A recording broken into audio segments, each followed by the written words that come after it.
Carta a los Romanos, capítulo 1. Soy Pablo, siervo de Cristo Jesús, elegido como apóstol y destinado a proclamar el evangelio que Dios había prometido por medio de sus profetas en las Escrituras Santas. Este evangelio se refiere a su Hijo, nacido en cuanto hombre de la descendencia de David, y constituido por su resurrección de entre los muertos, Hijo poderoso de Dios, según el Espíritu Santificador, Jesucristo, Señor nuestro, por quien hemos recibido la gracia de ser apóstoles, a fin de que para gloria de su nombre respondan a la fe todos los paganos, entre los cuales también están ustedes que han sido elegidos por Jesucristo.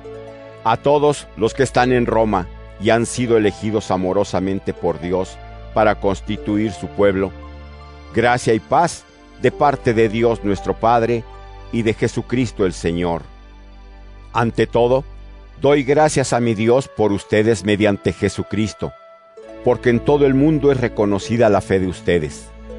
Dios, a quien rindo culto de todo corazón, anunciando el evangelio de su Hijo, es testigo de que los recuerdo sin cesar. Continuamente pido a Dios que me conceda ir a visitarlos.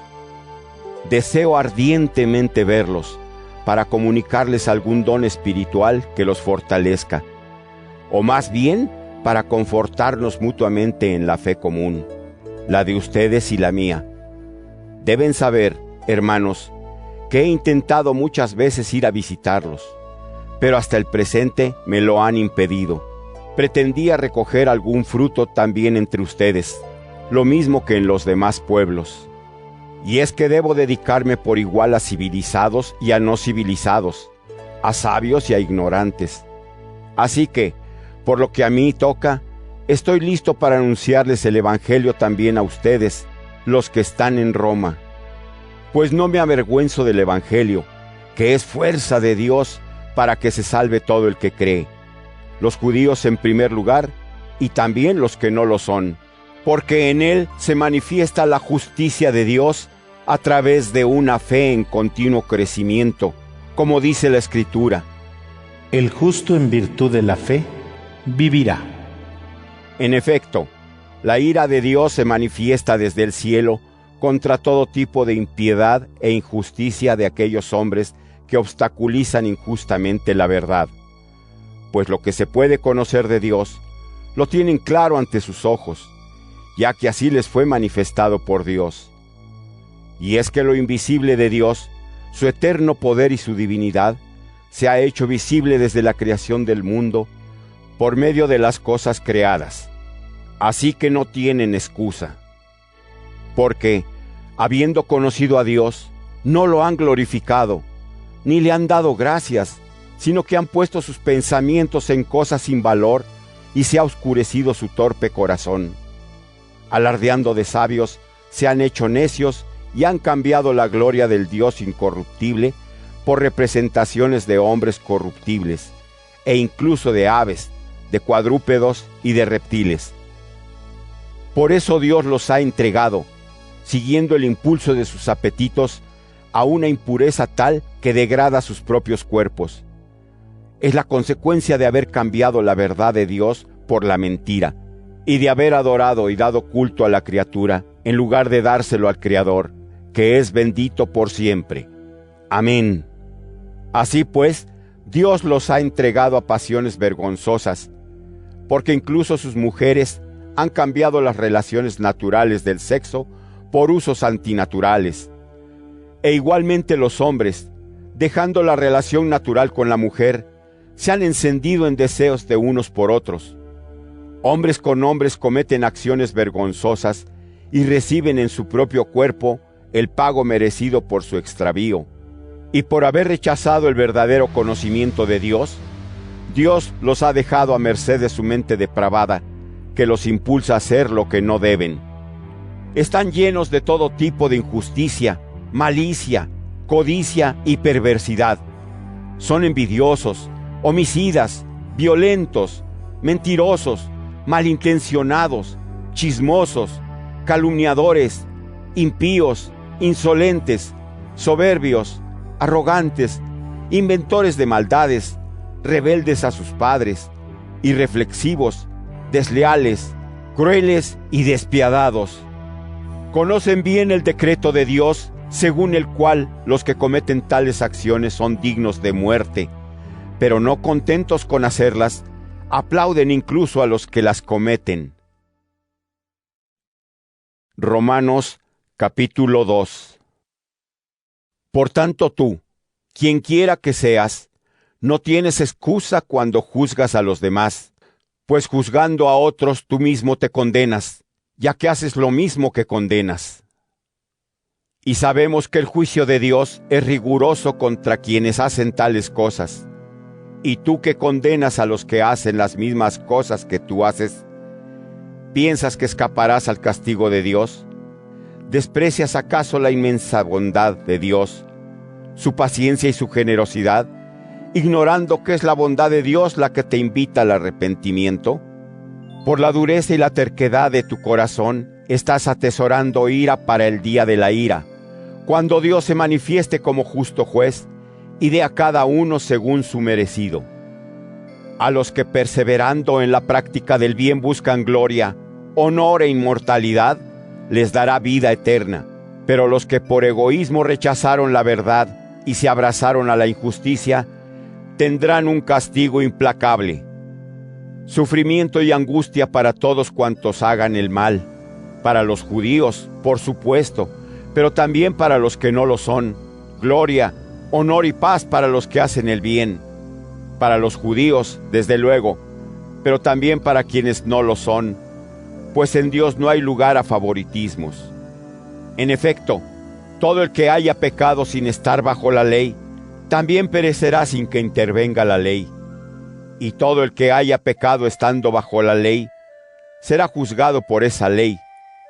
Porque no salvará Dios a los que simplemente escuchan la ley, sino a aquellos que la cumplen.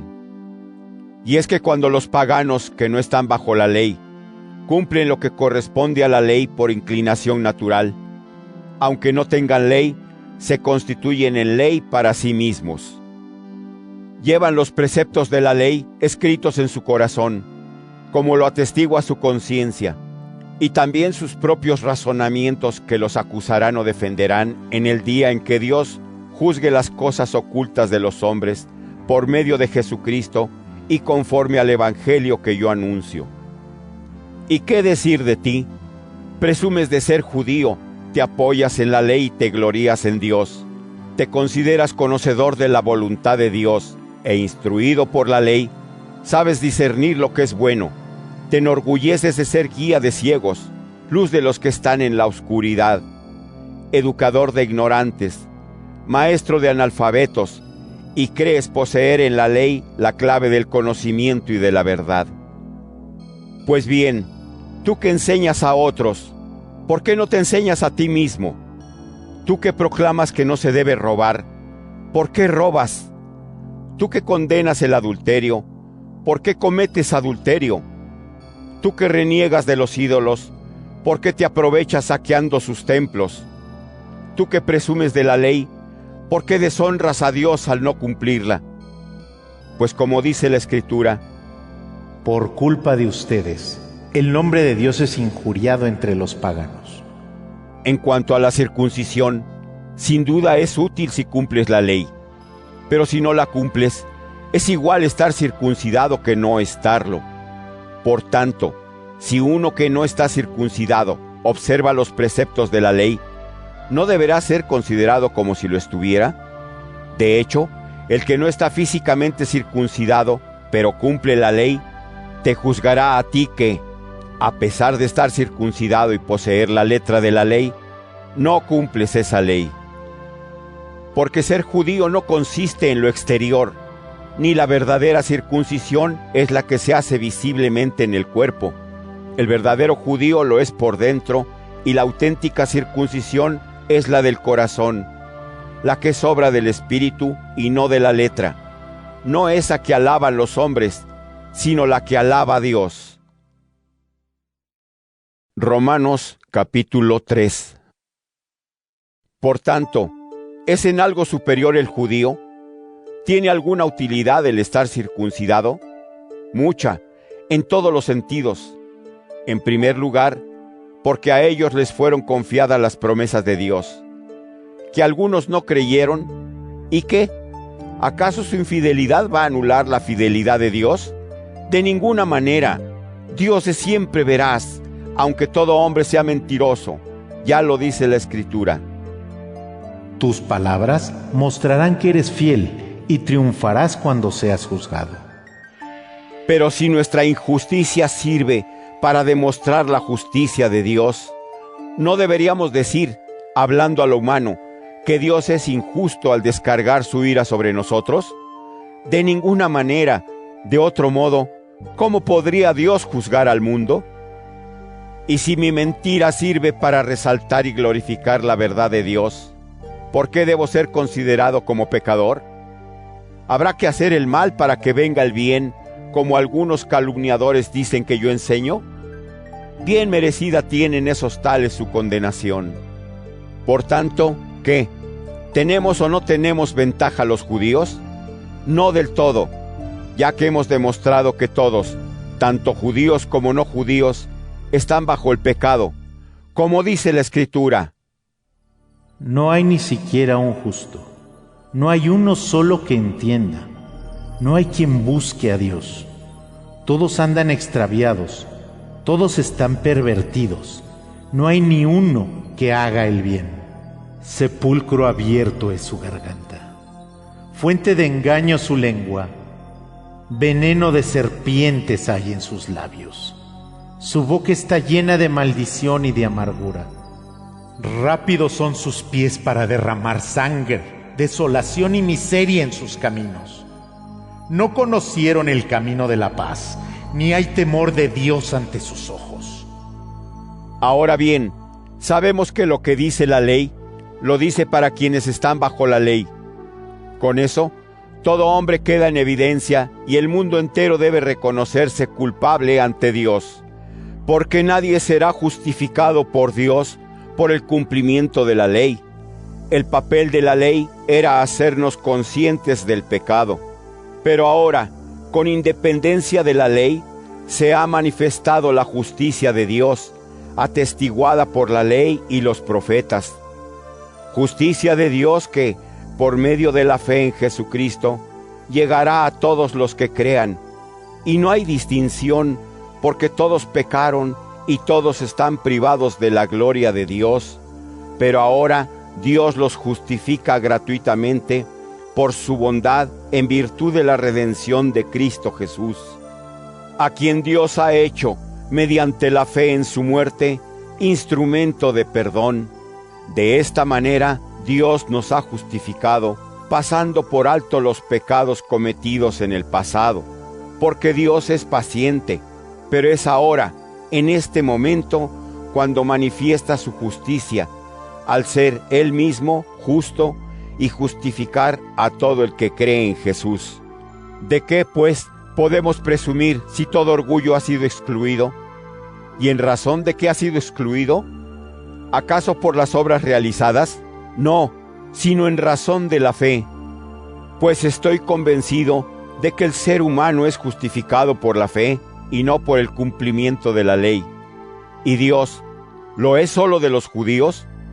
¿No lo es también de los paganos? Sí, también de los paganos, ya que uno solo es el Dios que hace justos a cuantos tienen fe, estén circuncidados o no lo estén.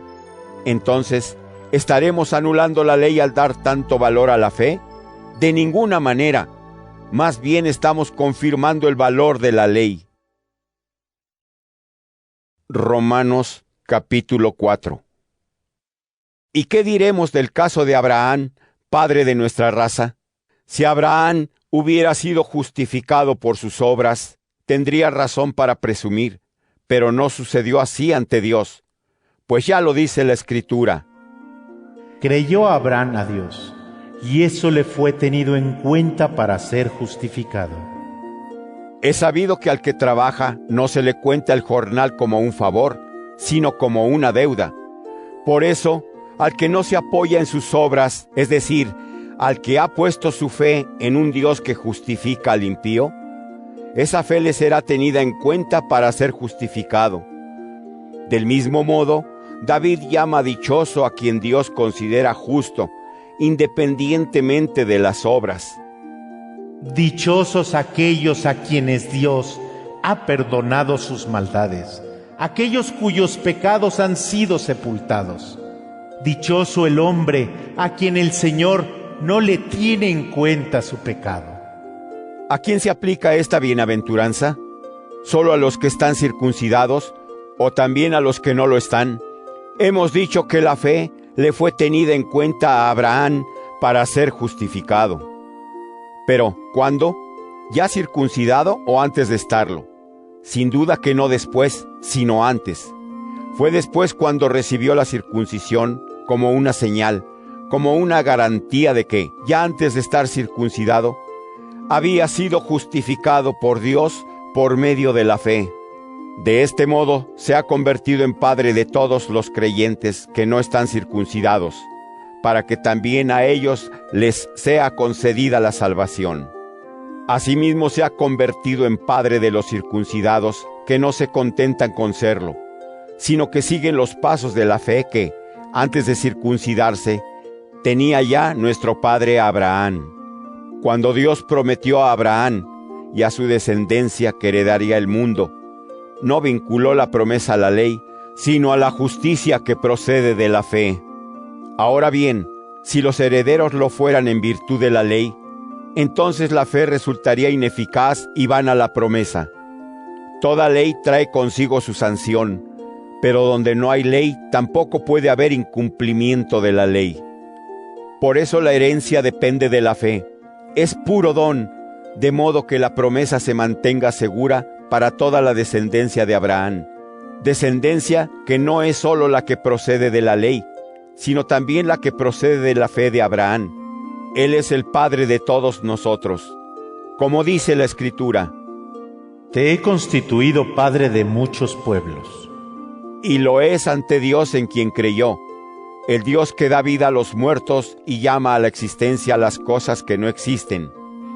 Abraham creyó contra toda esperanza que sería padre de muchos pueblos, según le había sido prometido. Así será tu descendencia. Y no decayó en su fe al ver que su cuerpo estaba sin vigor, tenía casi 100 años, y que Sara ya no podía concebir. Tampoco dudó por falta de fe ante la promesa de Dios. Al contrario, se afianzó en su fe dando así gloria a Dios, plenamente convencido de que Dios tiene poder para cumplir lo que promete, lo cual le fue tenido en cuenta para ser justificado. Estas palabras de la Escritura no se refieren solamente a Abraham, se refieren también a nosotros, a quienes nos será tenido en cuenta para ser justificados, si creemos en aquel que resucitó de entre los muertos, a Jesús nuestro Señor, entregado a la muerte por nuestros pecados y resucitado para nuestra justificación. Romanos capítulo 5. Así pues, quienes mediante la fe estamos siendo justificados, vivimos en paz con Dios por medio de nuestro Señor Jesucristo. Por la fe en Cristo, hemos llegado a obtener esta situación de gracia en la que vivimos y de la que nos sentimos orgullosos, esperando participar de la gloria de Dios. Y no solo esto, sino que hasta de los sufrimientos nos sentimos orgullosos, sabiendo que los sufrimientos producen paciencia. La paciencia produce virtud sólida, y la virtud sólida, esperanza. Una esperanza que no defrauda porque, al darnos el Espíritu Santo, Dios ha derramado su amor en nuestros corazones. Nosotros estábamos incapacitados para salvarnos, pero Cristo murió por los impíos en el tiempo señalado. Es difícil dar la vida incluso por un hombre de bien, aunque por una persona buena quizá alguien esté dispuesto a morir. Pues bien, Dios nos ha mostrado su amor, ya que cuando aún éramos pecadores, Cristo murió por nosotros. Con mayor razón, pues, quienes estamos siendo justificados ahora, por medio de la sangre de Cristo, seremos liberados por Él del castigo. Porque si siendo enemigos Dios nos reconcilió consigo por la muerte de su Hijo, mucho más, reconciliados ya, nos salvará para hacernos partícipes de su vida. Y no solo esto, sino que nos sentimos también orgullosos de un Dios que ya desde ahora nos ha concedido la reconciliación por medio de nuestro Señor Jesucristo. Así pues, por un solo hombre entró el pecado en el mundo, y con el pecado la muerte. Y como todos los hombres pecaron, a todos llegó la muerte. Es cierto que ya antes de la ley había pecado en el mundo. Ahora bien, el pecado no se tiene en cuenta al no haber ley. Y sin embargo, la muerte reinó sobre todos desde Adán hasta Moisés, incluso sobre los que no habían pecado con una transgresión semejante a la de Adán, que es figura del que había de venir. Pero no hay comparación entre el delito y el don, porque si por el delito de uno solo todos murieron, mucho más la gracia de Dios, hecha don gratuito en otro hombre, Jesucristo, se ha derramado abundantemente sobre todos. Y hay otra diferencia entre el pecado del uno y el don del otro, pues mientras el proceso a partir de un solo delito terminó en condenación, el don, a partir de muchos delitos, terminó en justificación. Y si por el delito de uno solo la muerte inauguró su reinado universal, mucho más por obra de uno solo, Jesucristo, vivirán y reinarán los que reciben en abundancia el don gratuito de la justificación. Por tanto, así como por el delito de uno solo la condenación alcanzó a todos los hombres, así también la fidelidad de uno solo es para todos los hombres fuente de justificación y de vida. Y como por la desobediencia de uno solo todos fueron hechos pecadores, así también por la obediencia de uno solo todos serán considerados justos. En cuanto a la ley, su presencia sirvió para que se multiplicara el delito. Pero cuanto más se multiplicó el pecado, más abundó la gracia. De modo que si el pecado trajo el reinado de la muerte, también la gracia reinará y nos obtendrá, por medio de nuestro Señor Jesucristo, la justificación que lleva a la vida eterna. Romanos capítulo 6. ¿Diremos, pues, que hay que seguir pecando para que abunde la gracia? De ninguna manera. Si hemos muerto al pecado, ¿cómo seguir viviendo en él? ¿Ignoran acaso que todos nosotros, a quienes el bautismo ha vinculado a Cristo, hemos sido vinculados a su muerte? En efecto, por el bautismo hemos sido sepultados con Cristo, quedando vinculados a su muerte, para que así como Cristo fue resucitado de entre los muertos por el poder del Padre, así también nosotros llevemos una vida nueva. Porque si hemos sido injertados en Cristo a través de una muerte semejante a la suya, también compartiremos su resurrección. Sepan que nuestra antigua condición pecadora quedó clavada en la cruz con Cristo, para que, una vez destruido este cuerpo marcado por el pecado, no sirvamos ya más al pecado, porque cuando uno muere, queda libre del pecado. Por tanto, si hemos muerto con Cristo, confiemos en que también viviremos con Él. Sabemos que Cristo, una vez resucitado de entre los muertos, no vuelve a morir. La muerte no tiene ya dominio sobre Él, porque cuando murió, murió al pecado de una vez para siempre. Su vivir, en cambio, es un vivir para Dios. Así también ustedes, considérense muertos al pecado, pero vivos para Dios, en unión con Cristo Jesús. Que no reine, pues, el pecado en su cuerpo mortal hasta el punto de quedar sometidos a sus apetitos. Ni ofrezcan tampoco sus miembros como armas perversas al servicio del pecado, sino más bien ofrézcanse a Dios como lo que son, muertos que han regresado a la vida, y hagan de sus miembros armas para la justificación al servicio de Dios. No tiene por qué dominarlos el pecado, ya que no están bajo el yugo de la ley, sino bajo la acción de la gracia. Entonces, ¿qué? ¿Nos entregaremos al pecado porque no estamos bajo la ley, sino bajo la gracia? De ninguna manera. ¿No saben que si se ofrecen a alguien como esclavos para obedecerle, se hacen esclavos de aquel a quien obedecen? ¿Esclavos del pecado, que los llevará a la muerte, o esclavos de la obediencia a Dios, que los conducirá a la justificación?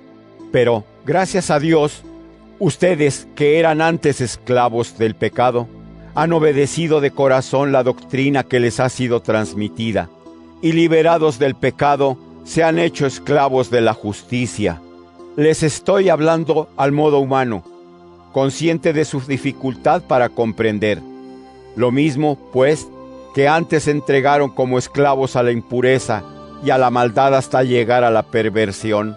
Así ahora, entréguense como esclavos al servicio de la justicia para conseguir la santidad. En otro tiempo estaban al servicio del pecado y no se consideraban obligados a buscar la justicia, de lo que ahora se avergüenzan. ¿Qué frutos cosecharon? Porque el resultado de todo aquello fue la muerte. Ahora, en cambio, liberados del pecado y convertidos en siervos de Dios, tienen como fruto la plena consagración a Él y como resultado final la vida eterna. En efecto, el pago del pecado es la muerte, mientras que Dios nos ofrece como don la vida eterna por medio de Cristo Jesús, nuestro Señor. Romanos capítulo 7. Lo saben bien, hermanos, puesto que estoy hablando a entendidos en leyes, que sólo mientras vive está el hombre sometido a la ley. Así, por ejemplo, la mujer casada, mientras vive el marido, está sujeta a la ley que la une al marido. Pero si el marido muere, queda libre de esa ley. Por tanto, será tenida por adúltera si viviendo el marido se une a otro hombre. Pero, una vez muerto el marido, queda libre de esa ley y ya no es adúltera si se une a otro hombre. Pues lo mismo ustedes, hermanos, por la muerte corporal de Cristo, quedaron muertos a la ley y ya pueden pertenecer a otro, al que ha resucitado de entre los muertos, con el fin de producir frutos para Dios. Cuando vivíamos sometidos a nuestros apetitos, nuestras pasiones pecaminosas, activadas por la ley, producían en nosotros frutos de muerte. Pero ahora hemos sido liberados de la ley y muertos respecto a la ley que nos tenía prisioneros, y podemos ya servir a Dios según la nueva vida del Espíritu y no según la vieja letra de la ley.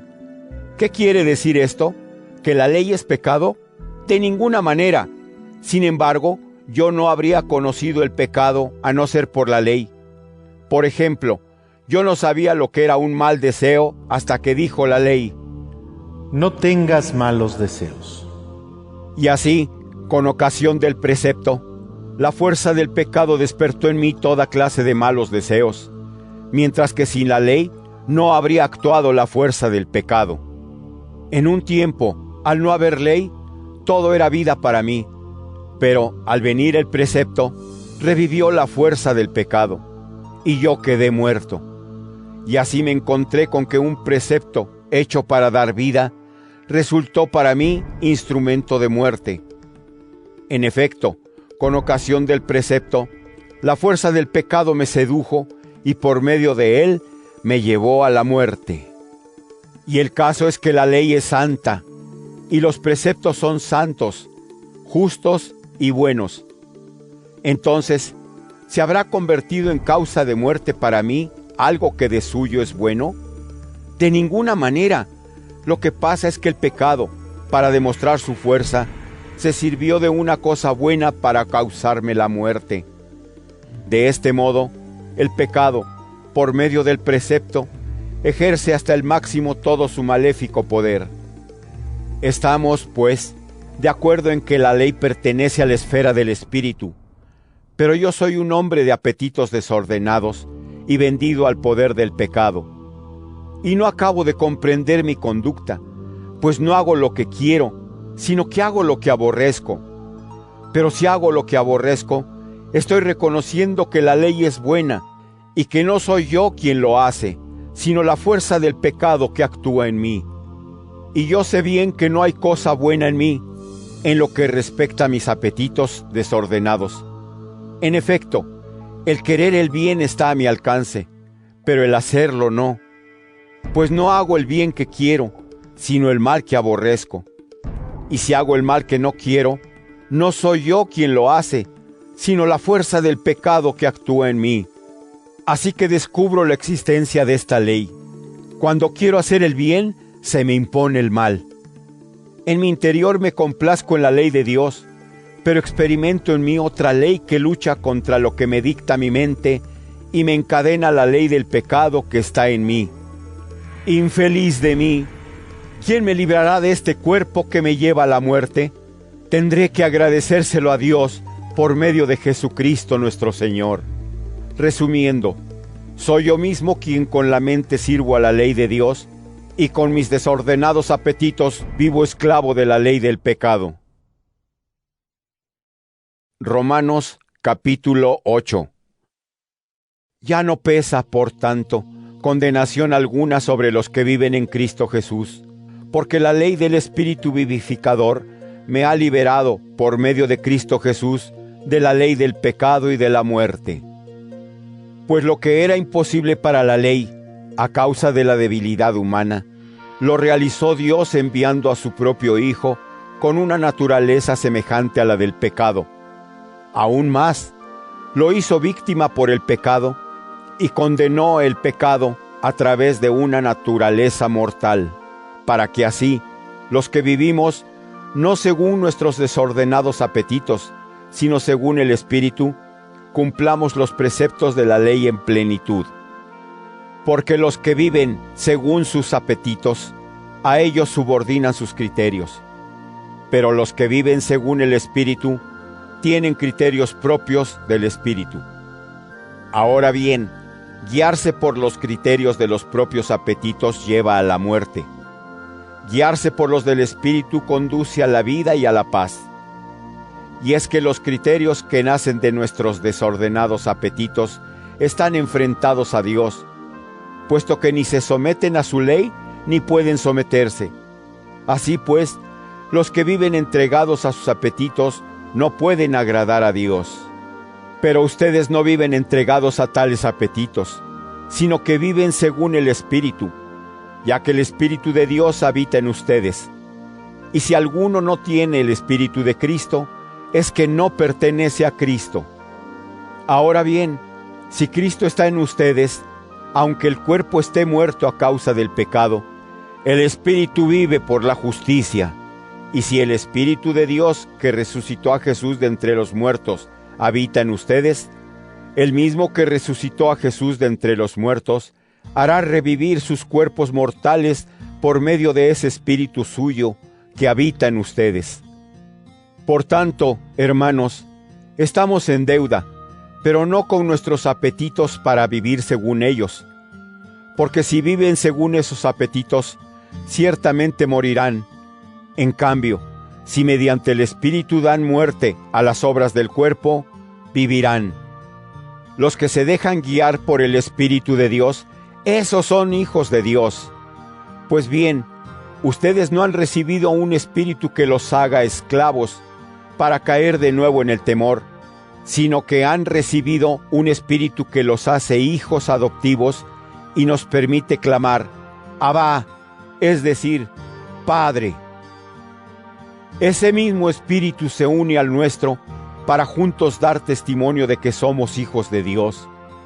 Y si somos hijos, también somos herederos, herederos de Dios y coherederos con Cristo, siempre y cuando ahora padezcamos con Él, para ser luego glorificados con Él.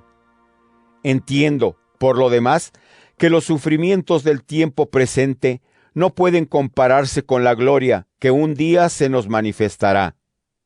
Porque la creación misma espera anhelante que se manifieste lo que serán los hijos de Dios, condenada al fracaso, no por propia voluntad, sino por aquel que así lo dispuso. La creación vive en la esperanza de ser también ella liberada de la servidumbre de la corrupción, y participar así en la gloriosa libertad de los hijos de Dios. Sabemos, en efecto, que la creación entera está gimiendo con dolores de parto hasta el presente. Pero no solo ella, también nosotros, los que poseemos las primicias del Espíritu, gemimos en nuestro interior suspirando para que Dios nos haga sus hijos y libere nuestro cuerpo.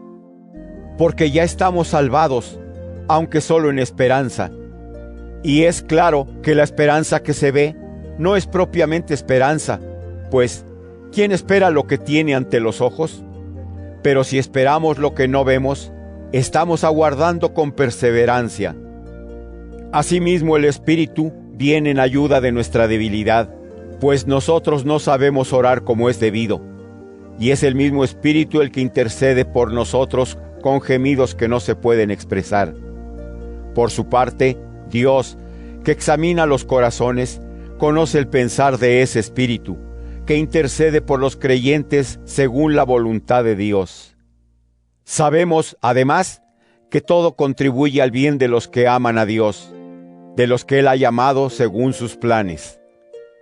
Porque a los que conoció de antemano, los destinó también desde el principio a reproducir la imagen de su Hijo, llamado a ser el primogénito entre muchos hermanos. Y a los que desde el principio destinó, también los llamó. A los que llamó, también los justificó. Y a quienes justificó, les comunicó su gloria. ¿Qué más podemos añadir? Si Dios está con nosotros, ¿quién estará contra nosotros? El que no perdonó a su propio Hijo, antes bien, lo entregó a la muerte por todos nosotros, ¿cómo no va a darnos gratuitamente todas las demás cosas juntamente con Él? ¿Quién acusará a los elegidos de Dios, si Dios es el que justifica? ¿Quién será el que condene? Si Cristo Jesús ha muerto, más aún, ha resucitado y está a la derecha de Dios, intercediendo por nosotros. ¿Quién nos separará del amor de Cristo? ¿El sufrimiento, la angustia, la persecución, el hambre, la desnudez, el peligro, la espada? Ya lo dice la Escritura. Por tu causa, estamos expuestos a la muerte cada día. Nos consideran como ovejas destinadas al matadero. Pero Dios, que nos ama, hará que salgamos victoriosos de todas estas pruebas, porque estoy seguro de que ni muerte, ni vida, ni ángeles, ni otras fuerzas sobrenaturales, ni lo presente, ni lo futuro, ni poderes de cualquier clase, ni lo de arriba, ni lo de abajo, ni cualquier otra criatura, podrá separarnos del amor de Dios manifestado en Cristo Jesús, Señor nuestro. Romanos capítulo 9. Digo la verdad como cristiano, y mi conciencia, guiada por el Espíritu Santo, me asegura que no miento al afirmar que me invade una gran tristeza, y es continuo el dolor de mi corazón. Desearía incluso verme yo mismo separado de Cristo, como algo maldito por el bien de mis hermanos de raza, que son descendientes de Israel. A ellos pertenece la adopción filial, la presencia gloriosa de Dios, la alianza, las leyes, el culto y las promesas. Suyos son los patriarcas y de ellos, en cuanto hombre, procede Cristo, que está sobre todas las cosas y es Dios bendito por siempre. Amén. No es que haya quedado sin efecto la palabra de Dios, pero sucede que no todos los que descienden de Israel son verdaderos israelitas, ni los que descienden de Abraham son todos hijos suyos, pues dice la Escritura: Isaac continuará tu descendencia. Con otras palabras, no son los nacidos por generación natural los verdaderos hijos de Dios, sino los nacidos en virtud de la promesa. Esos son la verdadera descendencia, pues los términos de la promesa son estos: Por este tiempo volveré y Sara tendrá ya un hijo. Está además el caso de Rebeca, que concibió 2 hijos de un solo hombre, nuestro antepasado Isaac. Pues bien, cuando aún no habían nacido, y no habían hecho nada, ni bueno ni malo, para dejar patente que las decisiones divinas no dependen del comportamiento humano, sino de Dios que llama, se le dijo a Rebeca: el mayor servirá al menor. O como dice en otro lugar la Escritura: amé a Jacob más que a Esaú. ¿Qué diremos, pues, que Dios actúa injustamente? De ninguna manera. Dios mismo dijo a Moisés: tendré misericordia de quien quiera y me apiadaré de quien me plazca. No es, pues, cosa del que quiere o del que se esfuerza, sino de Dios que es misericordioso.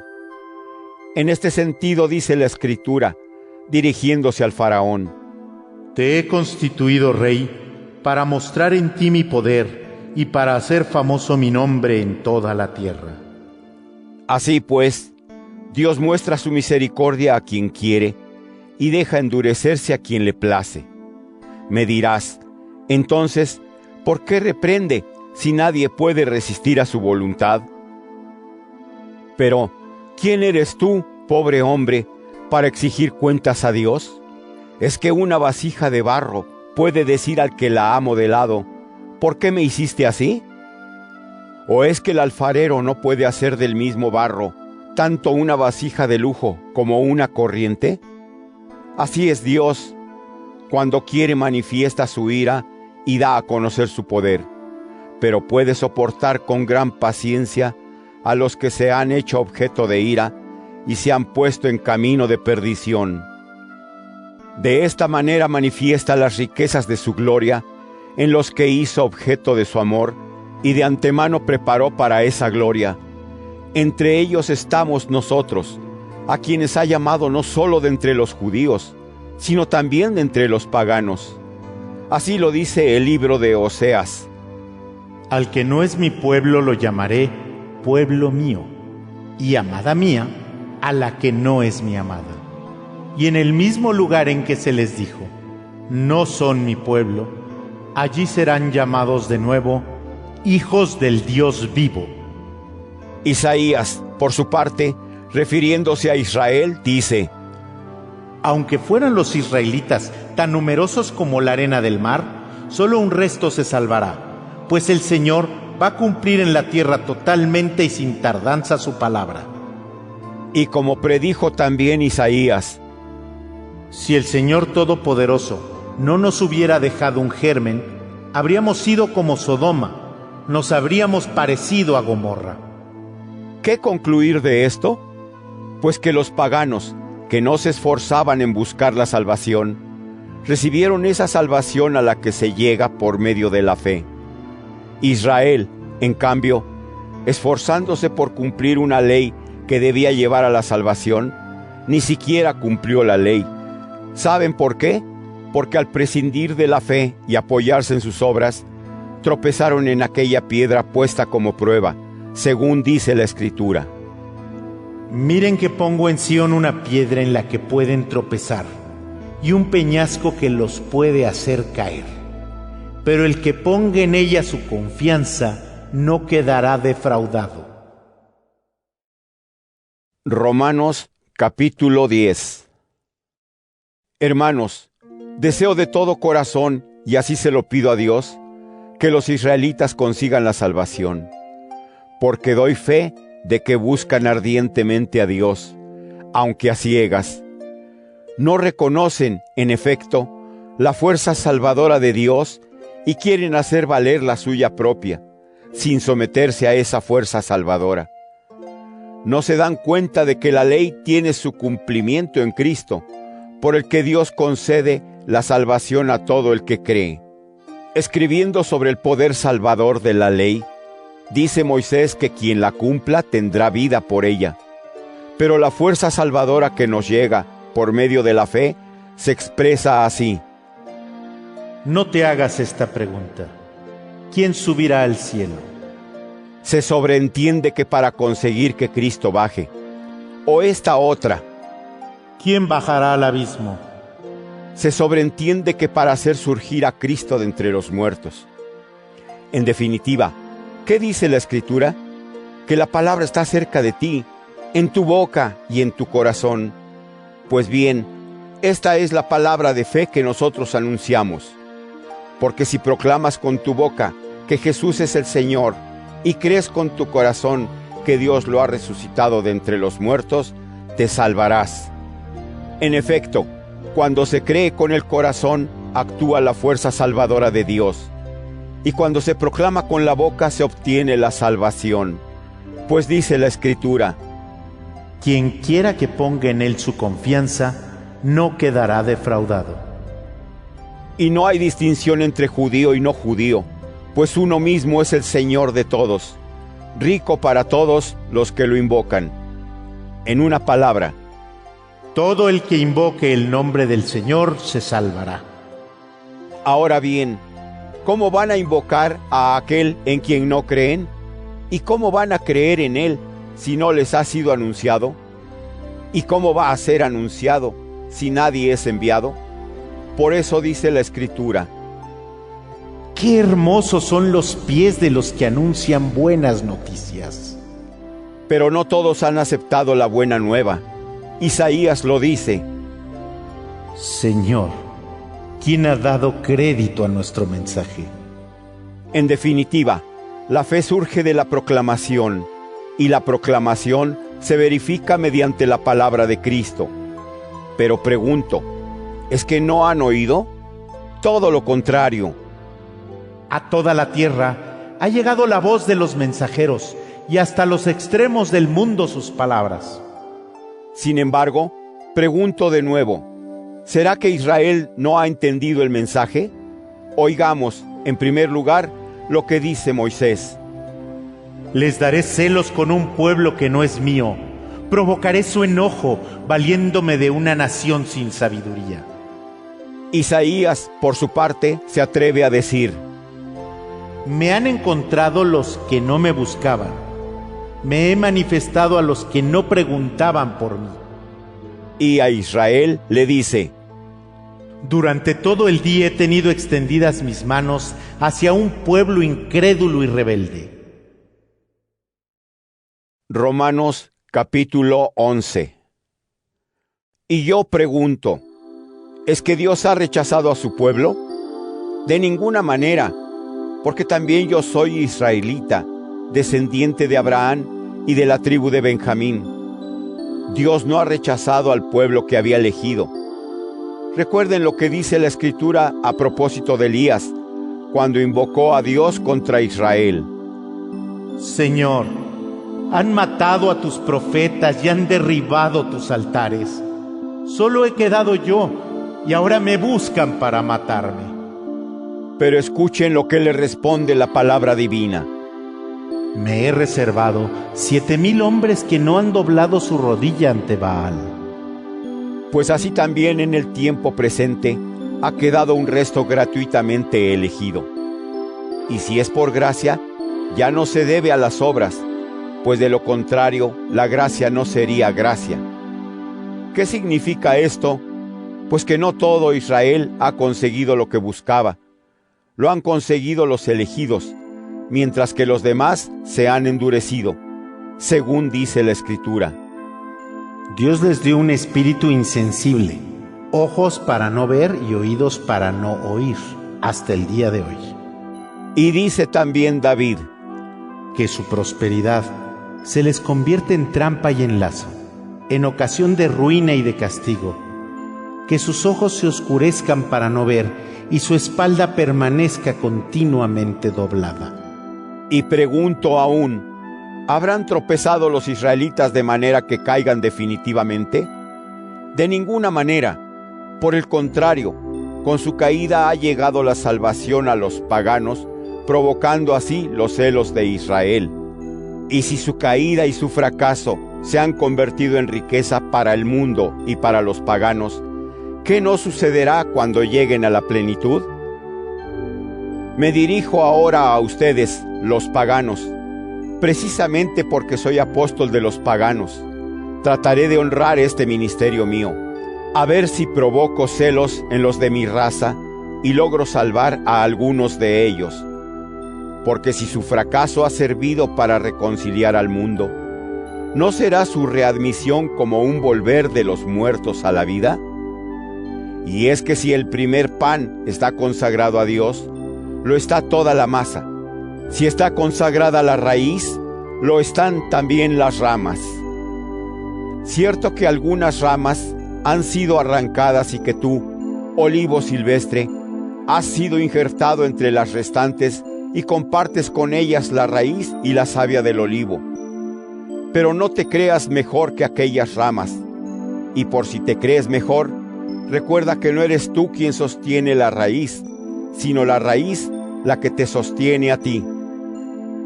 Me dirás, han arrancado las ramas para injertarme a mí. De acuerdo, ellas han sido arrancadas por su incredulidad, y tú estás en pie por la fe. Así que no te enorgullezcas ni te descuides, porque si Dios no perdonó a las ramas originales, tampoco a ti te perdonará. Considera, pues, la bondad y la severidad de Dios. Severidad para los que han caído, bondad para ti, siempre que tu conducta responda a esa bondad. De lo contrario, tú también serás arrancado.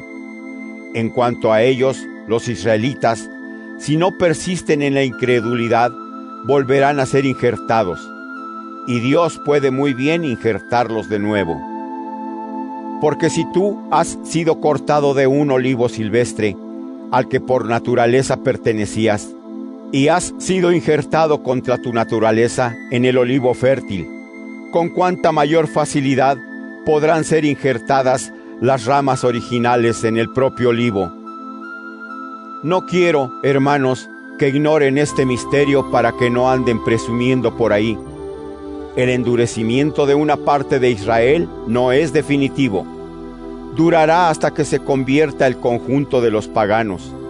Entonces todo Israel se salvará, como dice la Escritura. Vendrá de Sión el que los libere, alejará de Jacob la impiedad, y mi alianza con ellos será restablecida cuando yo les perdone sus pecados. En lo que respecta a la aceptación del Evangelio, los israelitas aparecen como enemigos de Dios para provecho nuestro. Sin embargo, en lo que respecta a la elección, siguen siendo muy amados por Dios a causa de sus antepasados, pues los dones y la llamada de Dios son para siempre. También ustedes eran en otro tiempo rebeldes a Dios, pero ahora, por la desobediencia de los israelitas, han alcanzado misericordia. De igual modo, ellos son ahora rebeldes debido a la misericordia que Dios ha concedido a ustedes, para que también ellos obtengan misericordia. Porque Dios ha permitido que todos seamos rebeldes para tener misericordia de todos. Oh, profundidad de la riqueza, de la sabiduría y de la ciencia de Dios. Nadie puede explicar sus decisiones ni comprender sus caminos. Porque ¿quién conoce el pensamiento del Señor? ¿Quién ha sido su consejero? ¿Quién le ha prestado algo para pedirle que se lo devuelva? de Él, por Él y para Él son todas las cosas. A Él la gloria por siempre. Amén. Romanos capítulo 12. Les pido pues, hermanos, por la misericordia de Dios, que se ofrezcan como sacrificio vivo, santo y agradable a Dios. Este debe ser su auténtico culto. No se adapten a los criterios de este mundo. Al contrario, transfórmense, renueven su interior, para que puedan descubrir cuál es la voluntad de Dios, qué es lo bueno, lo que le agrada, lo perfecto. Les digo además a todos y cada uno de ustedes, en virtud de la gracia que Dios me ha confiado, que no se consideren más de lo debido, sino que cada uno se considere en lo que vale, conforme al grado de fe que Dios le ha concedido. Porque así como en un solo cuerpo tenemos muchos miembros, y no todos los miembros tienen una misma función, así también nosotros, aunque somos muchos, formamos un solo cuerpo al quedar unidos a Cristo, y somos miembros los unos de los otros. Puesto que tenemos dones diferentes, según la gracia que Dios nos ha confiado, el que habla de parte de Dios, hágalo de acuerdo con la fe. El que sirve, entréguese al servicio. El que enseña, a la enseñanza. El que exhorta, a la exhortación. El que ayuda, hágalo con generosidad. El que atiende, con solicitud. El que practica la misericordia, con alegría. Que el amor entre ustedes no sea hipócrita. Aborrezcan lo malo y pónganse de parte de lo bueno. Apréciense unos a otros como hermanos y sean los primeros en estimarse unos a otros. No sean perezosos para el esfuerzo, manténganse fervientes en el espíritu y listos para el servicio del Señor. Vivan alegres por la esperanza, sean pacientes en el sufrimiento y perseverantes en la oración. Compartan las necesidades de los creyentes, practiquen la hospitalidad, bendigan a quienes los persiguen, bendigan y no maldigan. Alégrense con los que se alegran, lloren con los que lloran, vivan en armonía unos con otros y no sean engreídos, antes bien pónganse al nivel de los sencillos y no sean autosuficientes. A nadie devuelvan mal por mal, procuren hacer el bien ante todos los hombres. Hagan lo posible, en cuanto de ustedes dependa, por vivir en paz con todos. No hagan justicia por sus propias manos, queridos míos, sino dejen que Dios castigue, pues dice la Escritura: A mí me corresponde hacer justicia, yo daré su merecido a cada uno.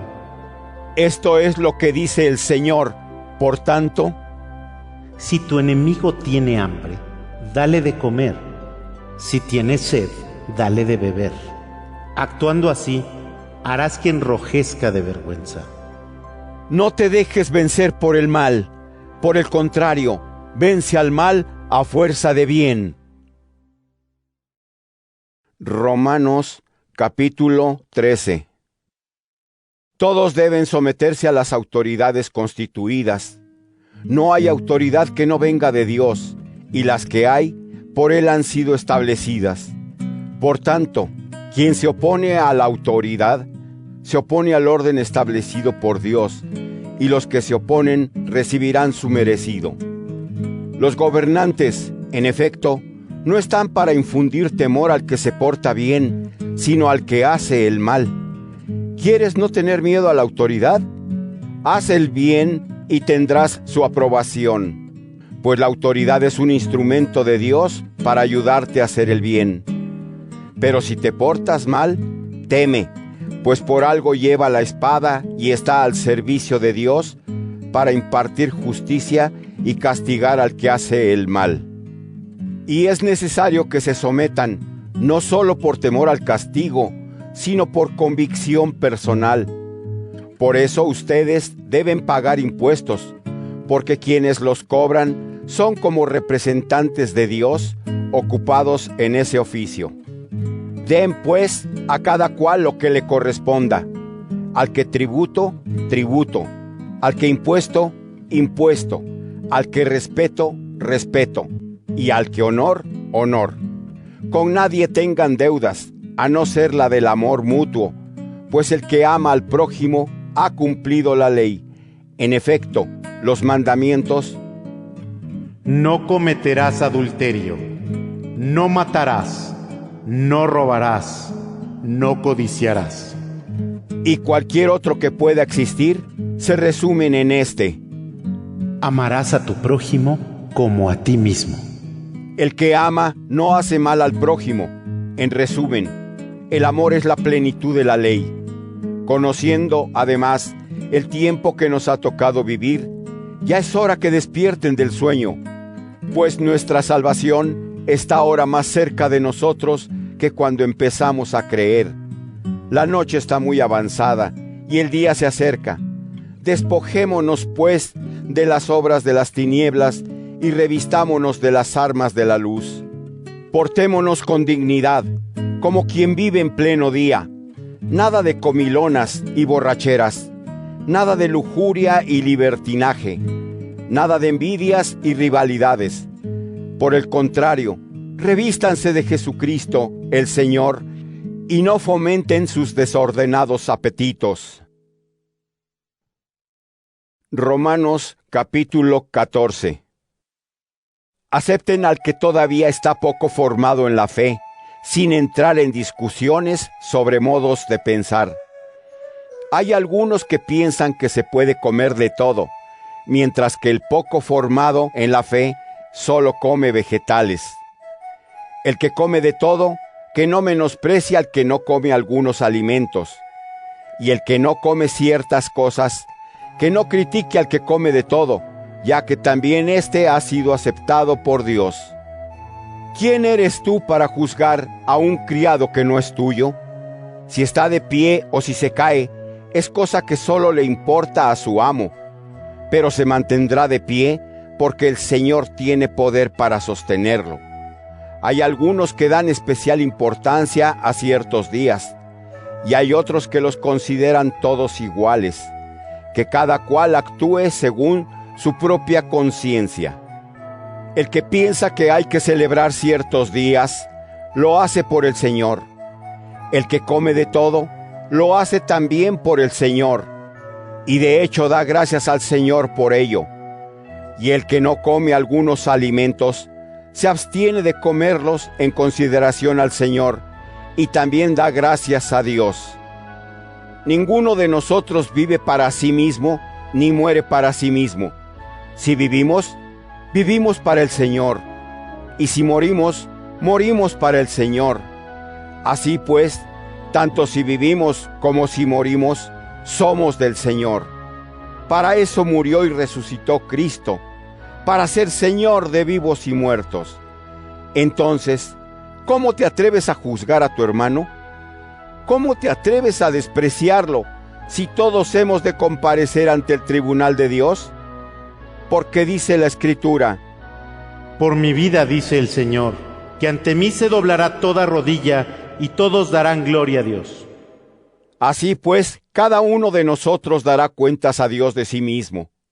Por tanto, dejemos ya de criticarnos los unos a los otros. Procuren más bien no ser ocasión de caída y de pecado para el hermano. Estoy plenamente convencido, pues es palabra de Jesús, el Señor, que nada es de por sí impuro. Solo resulta impuro para quien así lo considera. Pero si por comer un determinado alimento ofendes a tu hermano, ya no vives según el amor. Que no se pierda por cuestiones de comida aquel por quien Cristo murió. Y no dejen que se hable mal de lo que ustedes consideran bueno, porque el reino de Dios no consiste en una comida o bebida determinada. Consiste en la fuerza salvadora, en la paz y la alegría que proceden del Espíritu Santo. Y quien sirve a Cristo de este modo es grato a Dios y estimado por los hombres. Así pues, busquemos lo que fomenta la paz y la concordia de unos con otros. No destruyas la obra de Dios por una cuestión de comida. Todas las cosas son sin duda puras, pero se convierten en malas para el hombre que, al comerlas, es ocasión de caída para otro. En semejante caso, lo bueno es no comer carne, ni beber vino, ni hacer cualquier otra cosa que pueda ser ocasión de caída para el hermano. La fe bien formada que tú tienes, aprovéchala para tu relación personal con Dios. Y dichoso el que pueda tomar una decisión sin sentirse culpable. Pero si alguien, teniendo dudas de si un alimento está prohibido o no, lo come, se hace culpable al no proceder según su conciencia. En efecto, todo lo que no se hace con buena conciencia es pecado. Romanos capítulo 15. Los que tenemos una fe bien formada, debemos cargar con las flaquezas de quienes no la tienen, sin buscar agradarnos a nosotros mismos. Que cada uno de nosotros trate de agradar al prójimo, buscando su bien y su crecimiento en la fe. Pues tampoco Cristo buscó complacerse a sí mismo, sino que, como dice la Escritura, Los insultos de los que te injuriaban cayeron sobre mí. Y sabemos que cuanto fue escrito en el pasado, lo fue para enseñanza nuestra, a fin de que, a través de la perseverancia y el consuelo que proporcionan las Escrituras, tengamos esperanza. Dios, por su parte, de quien proceden la perseverancia y el consuelo, les conceda vivir en armonía a ejemplo de Cristo Jesús, para que con un solo corazón y una sola boca alaben a Dios, Padre de nuestro Señor Jesucristo. Por tanto, acéptense unos a otros, como también Cristo los aceptó para gloria de Dios. Porque les aseguro que Cristo se hizo servidor de los judíos para probar que Dios es fiel al cumplir las promesas hechas a nuestros antepasados. Pero también acepta misericordiosamente a los paganos para que glorifiquen a Dios, como dice la Escritura. Por eso te ensalzaré entre las naciones y cantaré en honor de tu nombre. Y dice también: alégrense naciones juntamente con su pueblo. Y de nuevo: alaben al Señor todas las naciones, cántenle todos los pueblos. Y todavía Isaías dice: saldrá un descendiente de Jesé, se alzará para gobernar a las naciones, y en él pondrán los pueblos su esperanza. Que Dios, de quien procede la esperanza, llene de alegría y de paz su fe, y que el Espíritu Santo, con su fuerza, los colme de esperanza. Estoy convencido, hermanos míos, de que están llenos de bondad, repletos de todo conocimiento, preparados para aconsejarse unos a otros. Con todo, me he atrevido a escribirles con la intención de recordarles algunas cosas. Lo hago en virtud de la gracia que Dios me ha concedido, de ser ministro de Cristo Jesús entre los paganos, ejerciendo el oficio sagrado de anunciar el Evangelio de Dios, a fin de que la ofrenda de los paganos, consagrada por el Espíritu Santo, sea agradable a Dios. Podría enorgullecerme en Cristo Jesús de la tarea llevada a cabo al servicio de Dios, pero solo me atreveré a hablar de lo que Cristo ha realizado sirviéndose de mí, para que, con la palabra o con la acción, los paganos aceptaran la fe, a través de signos y prodigios, y con la fuerza del Espíritu Santo.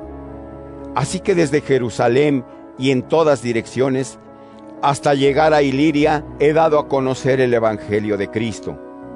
Eso sí, he procurado no proclamar el Evangelio allí donde Cristo ya era conocido, para no edificar sobre fundamento ajeno, pues como dice la Escritura: los que nada conocían de él, lo verán, y los que nada habían oído, entenderán. Esto era lo que siempre me impedía llegar hasta ustedes. Pero ahora, como ya no tengo campo de trabajo en estos países, y hace muchos años que estoy deseando ir a verlos, espero visitarlos de paso para España. Confío en que me encaminarán a ese lugar, después de haber disfrutado un poco la hospitalidad de ustedes. En este momento estoy a punto de salir para Jerusalén, a fin de prestar un servicio a aquellos creyentes, pues a los de Macedonia y Acaya les ha parecido conveniente hacer una colecta en favor de los creyentes necesitados de Jerusalén. Les ha parecido conveniente, aunque en realidad se trataba de una deuda, pues si los paganos han participado de sus bienes espirituales, justo es que los ayuden en lo material. Una vez cumplida esta misión y entregado el fruto de esa colecta, partiré para España pasando por la ciudad de ustedes. Y sé que, al ir a verlos, lo haré con la plena bendición de Cristo. Por lo demás, hermanos, les ruego por nuestro Señor Jesucristo y por el amor que el Espíritu ha derramado en nosotros, que pidan encarecidamente a Dios por mí, para que no caiga en manos de los que en Judea se oponen a la fe, y esta ayuda que llevo a Jerusalén sea bien recibida por parte de los creyentes. De este modo, si Dios quiere, iré a verlos lleno de alegría y podré descansar en compañía de ustedes. Que el Dios de la paz esté con todos ustedes. Amén. Romanos capítulo 16. Les recomiendo a nuestra hermana Febe, que está al servicio de la iglesia de Cencreas. Recíbanla en el Señor, como corresponde a creyentes, y ayúdenla en lo que necesite de ustedes, pues también ella ha favorecido a muchos, entre ellos a mí mismo. Saluden a Prisca y Aquila, mis colaboradores en Cristo Jesús, quienes, por salvar mi vida, arriesgaron la suya. Y no solo yo tengo que agradecerles, sino todas las iglesias de procedencia pagana. Saluden también a la iglesia que se reúne en su casa. Saluden a Epéneto, tan querido para mí, el primero en creer en Cristo de la provincia de Asia. Saluden a María, que tanto se ha preocupado por ustedes, a Andrónico y a Junias, mis paisanos y compañeros de prisión, que se han destacado como apóstoles y que fueron cristianos antes que yo. Saluden también a Ampliato, a quien tanto aprecio en el Señor, a Urbano, que ha colaborado con nosotros como auténtico cristiano, y a mi querido Estaquis. Saluden a Apeles, que ha dado pruebas de ser un buen cristiano, y a la familia de Aristóbulo. Saludos para mi paisano Herodión y para los cristianos de la casa de Narciso. Para Trifena y Trifosa, que han trabajado esforzadamente como auténticas cristianas, y para la querida hermana Pérsida, que también ha trabajado esforzadamente como auténtica cristiana. Saluden a Rufo, llamado por el Señor, y a su madre, que es como si fuera mía. Saluden a Asíncrito, a Flegón, a Hermes, a Patrobas, a Hermas y a los hermanos que viven con ellos. Saluden también a Filólogo y a Julia, a Nereo y a su hermana, a Olimpo y a todos los creyentes que están con ellos. Salúdense, en fin, unos a otros con el beso santo. Los saludan, a su vez, todas las iglesias de Cristo.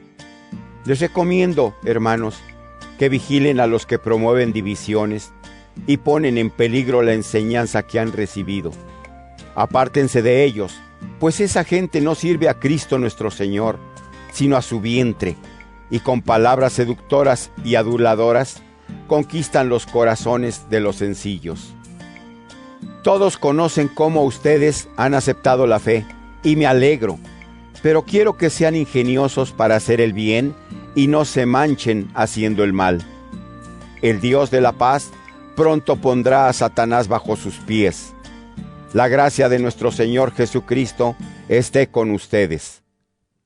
Los saludan Timoteo, mi colaborador, y mis paisanos Lucio, Jasón y Sosípatro. Y yo, Tercio, que he escrito esta carta, los saludo también en el Señor. Los saluda Gayo, en cuya casa me hospedo, y en la que se reúne toda la iglesia. Saludos de Erasto, el tesorero de la ciudad, y del hermano Cuarto. Al Dios que tiene poder para afianzarlos en la fe, según el evangelio que yo anuncio, y según la proclamación que hago de Cristo Jesús, al Dios que ha revelado el misterio mantenido en secreto desde la eternidad, pero manifestado ahora por medio de las escrituras proféticas, según la disposición del Dios eterno, y dado a conocer a todas las naciones, de modo que respondan a la fe. A ese Dios, el único sabio, sea la gloria por siempre, a través de Jesucristo. Amén.